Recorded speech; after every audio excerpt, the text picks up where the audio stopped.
Hello everyone, welcome to my YouTube channel math study point.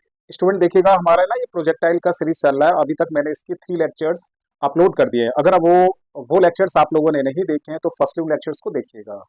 आज हम इस lecture में कुछ और इंपॉर्टेंट क्वेश्चन और कुछ इंपॉर्टेंट ट्रिक्स समझेंगे। चलिए स्टार्ट करते हैं।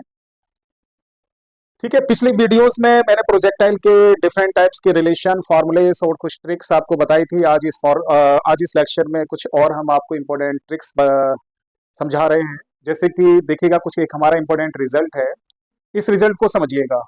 ठीक, इससे फिर हमारा क्वेश्चन शॉर्ट ट्रिक में हो जाएगा। Two bodies are projected. इस रिजल्ट में ये कह रहे हैं कि दो दो बॉडीज हैं, उनको हम एक सेम पॉइंट से प्रोजेक्ट कर रहे हैं विद सेम वेलोसिटी। जो वेलोसिटी ऑफ प्रोजेक्शन है वो भी क्या है, सेम है। जैसे सपोज ये वेलोसिटी ऑफ प्रोजेक्शन यहाँ पर सपोज हमने कंसीडर कर लिया u है, तो इस वाले के लिए भी वेलोसिटी ऑफ प्रोजेक्शन क्या है, u है। दोनों केसेस में सेम वेलोसिटी हमें दे रखी है। ये कंडीशन ध्यान रखना, जो वेलोसिटी ऑफ प्रोजेक्शन है दोनों बॉडीज का वो सेम है और सेम पॉइंट से प्रोजेक्ट कर रहे हैं, लेकिन डायरेक्शन डिफरेंट है। एक एंगल ऑफ प्रोजेक्शन कितना है, अल्फा, दूसरा कितना है, बीटा है। ठीक, और तो इस केस में क्या होगा, जो रेंज है इन केस वो कैसा होगा, हमारा सेम होगा आपका। And the time of flight, और जो टाइम ऑफ फ्लाइट है पहले वाले बॉडी का t1, दूसरे का t2 हमने कंसीडर कर लिया। अब मैं आपको इसमें एक इंपॉर्टेंट रिजल्ट बता रहा हूँ, इसको आपको ध्यान रखना है, जिससे आपके क्वेश्चन बहुत इजीली सॉल्व हो जाएंगे। जैसे पहला रिजल्ट हमारा ये है, इस रिजल्ट में क्या है, ये जो हमारे एंगल ऑफ प्रोजेक्शन है, सपोज इसका सम क्या आता है, 90 डिग्री आता है। Alpha plus 5/2 equals to 90। अगर ये सम सिर्फ 90 आएगा, वहां पर ही ये आपका रिजल्ट एप्लीकेबल है, हर जगह एप्लीकेबल नहीं है। तो इसके लिए टर्म एंड कंडीशन क्या है कि इन दोनों एंगल ऑफ प्रोजेक्शन है, इसकी जो वैल्यू है वो कितना आना चाहिए, 90 डिग्री आना चाहिए, तभी हम इस रिजल्ट को अप्लाई कर सकते हैं, वरना नहीं कर सकते। ये ध्यान रखिएगा। ठीक है, ये इसके लिए कंडीशन है। तो रिजल्ट क्या निकल के आया कि जो मैक्सिमम रेंज है वो इन दोनों केस में सेम है, तो R1 इक्वल्स टू R2। अगर हम इनके जब सेम है तो इनका जो रेशो निकालेंगे तो वो क्या निकल के आएगा, 1:1। तो इस रिजल्ट से आपको ये ध्यान रखना है कि अगर एंगल ऑफ प्रोजेक्शन का सम 90 डिग्री आता है, जब दो बॉडीज को हम एक सेम पॉइंट से प्रोजेक्ट करते हैं और सेम वेलोसिटी से प्रोजेक्ट करते हैं, तो उनकी रेंज का जो रेशो होगा वो हमेशा क्या होगा, 1:1 होगा। क्यों क्यों होगा, क्योंकि दोनों सेम है आपके। लेकिन इसके लिए कंडीशन क्या है, अल्फा प्लस बीटा क्या आना चाहिए, 90 डिग्री आना चाहिए। दूसरा केस, ये जो मैक्सिमम रेंज है इसको हम कैसे कैलकुलेट करेंगे, 4√h1h2। h1 h2 क्या है, इन दोनों प्रोजेक्टाइल की जो मैक्सिमम हाइट अटेंड हो रही है। और दूसरा केस क्या है, एक रेंज निकालने का फॉर्मूला यह है, R equals to half g T1 and T2। T1 and T2 is the time of flight. चलिए अब इस रिजल्ट पर हम एक क्वेश्चन करते हैं। देखो, एक सेकंड में ये क्वेश्चन हो जाएगा हमारा। जैसे ये टू प्रोजेक्टाइल आर प्रोजेक्टेड, दो प्रोजेक्टाइल को हम प्रोजेक्ट कर रहे हैं विद द सेम वेलोसिटी। देखो ये कंडीशन आगे की नहीं आगे, वेलोसिटी कैसी है, सेम है। बट एंगल ऑफ प्रोजेक्शन, एक का एंगल ऑफ प्रोजेक्शन कितना है, π/4 माइनस थीटा, दूसरे का कितना है, π/4 प्लस थीटा। तो then ratio of their horizontal range. तो हॉरिजॉन्टल रेंज, जो हॉरिजॉन्टल रेंज है उसका हमें रेशियो निकालना है। तो देखो, मैंने बताया कि इस ट्रिक के लिए जो एंगल ऑफ प्रोजेक्शन है उसका जो सम है वो 90 डिग्री आना चाहिए। तो पहले हम चेक करते हैं सम ऑफ एंगल ऑफ प्रोजेक्शन। ठीक है, सम ऑफ एंगल ऑफ प्रोजेक्शन अगर 90 डिग्री आता है तो हम इस रिजल्ट को अप्लाई कर सकते हैं। π/4 माइनस थीटा पहला एंगल, दूसरा एंगल π/4 प्लस थीटा, थीटा से थीटा कैंसिल, π/4 को ऐड करोगे तो 90 डिग्री। देखो 90 आ रहा है, π/2 आ रहा है कि नहीं आ रहा है, तो हम कर सकते हैं। तो इस केस में जो रेशियो आएगा, हमें रेशियो फाइंड आउट करना है किसका, हॉरिजॉन्टल रेंज का। तो रेशियो ऑफ हॉरिजॉन्टल रेंज, तो हॉरिजॉन्टल रेंज हमारा सेम होगा, और सेम होने के कारण इसका जो रेशियो होगा वो क्या होगा, 1:1। तो 1:1 कहाँ आ रहा है, ये आ रहा है, तो ये हमारा ऑप्शन होगा। ठीक है, डायरेक्ट हम इस रिजल्ट का यूज करेंगे, कैलकुलेशन करने की जरूरत नहीं। देखा, विद इन 1 सेकंड में क्वेश्चन हो गया हमारा। ठीक है, हाँ देखिएगा, नेक्स्ट क्वेश्चन हमारा ये है, two projectiles are projected with the same initial velocity. दो प्रोजेक्टाइल हैं, उनको हम सेम इनिशियल वेलोसिटी से प्रोजेक्ट कर रहे हैं, और उनका जो एंगल ऑफ प्रोजेक्शन, एक का एंगल ऑफ प्रोजेक्शन अल्फा है तो दूसरा का क्या है, 90 minus alpha with the horizontal, the ratio of there range. तो उनका हमें किसका रेशियो निकालना है, रेंज का रेशियो निकालना है। जो हॉरिजॉन्टल रेंज है उसका हमें रेशियो फाइंड आउट करना है। तो देखिए, एक तो यहाँ पर ये सेम इनिशियल वेलोसिटी दे रखी है, तो इस केस में जो वेलोसिटी ऑफ प्रोजेक्शन है वो दोनों केसेस में सेम है। एंड देखो, एक का एंगल अल्फा है तो दूसरा का एंगल कितना है, 90 माइनस अल्फा है। तो देखो हम चेक करके देखते हैं, सम ऑफ एंगल ऑफ प्रोजेक्शन तो सम ऑफ एंगल ऑफ प्रोजेक्शन निकाल कर देखते हैं, एक का अल्फा आ रहा है तो दूसरा का क्या आ रहा है 90 माइनस अल्फा आ रहा है। तो ये देखिए कितना निकल कर आया 90 डिग्री आ गया। तो 90 डिग्री आ गया तो इस केस में जो जो हॉरिजॉन्टल रेंज है वो सेम होगा, उनका जो रेशियो होगा वो कितना होगा 1:1।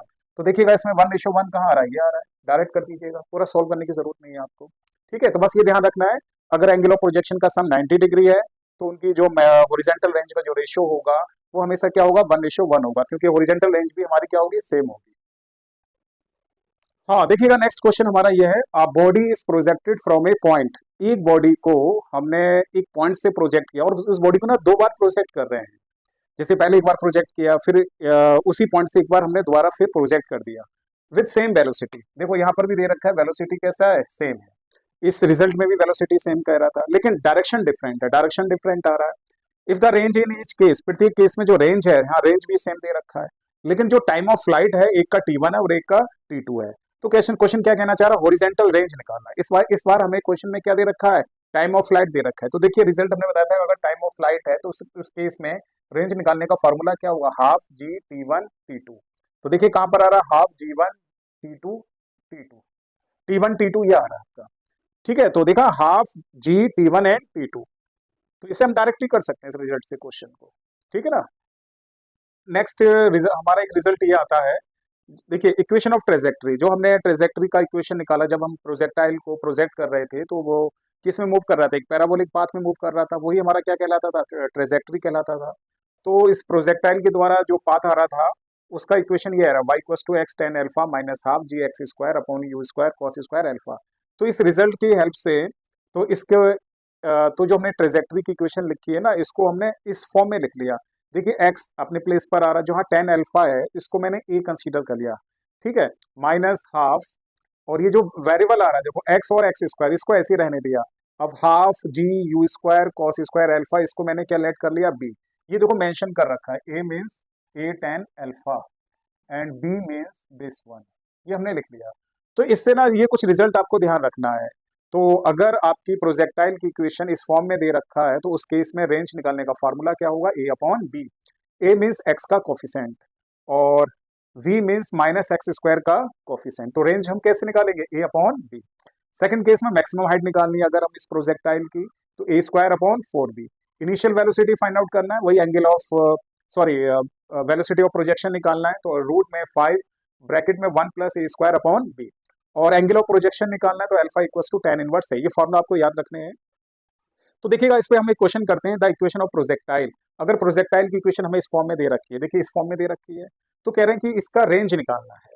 ठीक है, तो प्रोजेक्टाइल की इक्वेशन आपको यहाँ पर क्या गिवन है, 16x minus x square upon 4। ठीक, इस इक्वेशन को इससे कंपेयर करिएगा।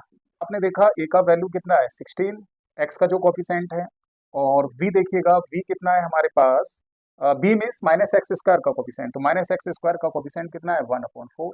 अब आपको इस क्वेश्चन में क्या फाइंड आउट करना है, रेंज।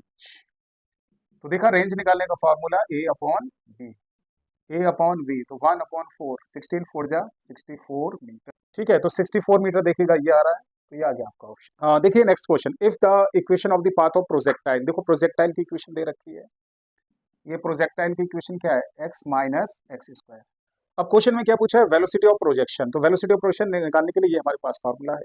तो इस इक्वेशन को इस इक्वेशन से आप कंपेयर करिएगा, तो a का वैल्यू यहाँ पर कितना आ गया 1, v का वैल्यू कितना आ गया हमारे पास, v क्या है माइनस एक्स स्क्वायर का कोफिशिएंट, तो माइनस एक्स स्क्वायर का कोफिशिएंट कितना है यहाँ पर 1।